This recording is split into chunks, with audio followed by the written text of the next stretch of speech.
Secularism, liberalism పేరుతో దిక్కుమాలినటువంటి వ్యవహారాలు ఇండియాలో చాలాసార్లు జరిగినాయి. గతంలో శ్రీనగర్లో భారతీయ జాతీయ జెండా ఎగరేస్తానికి వెళ్ళినటువంటి వాళ్ళని అరెస్టులు చేసిన సందర్భాలు ఉన్నాయి. భారత సైన్యం చేతనే అరెస్ట్ చేయించారు. ఎందుకు అంటే అక్కడ ఉన్నోళ్ళు వేర్పాటువాదులు ఏడుస్తారు ఇట్లాగనేది. ఇప్పుడు ఇదే దరిద్రం బ్రిటన్కి కూడా దాపురించింది. ఋషి సౌనక్ కూడా ఆ స్థాయికి దిగజారాడు.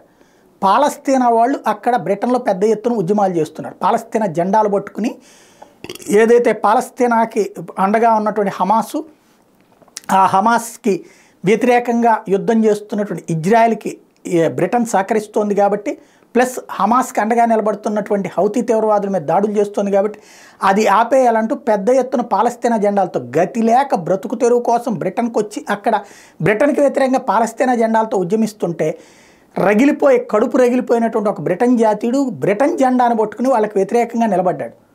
తను చేసింది ఏ తప్పు లేదు, బ్రిటన్ జెండా పట్టుకుని నిలబడ్డాడు.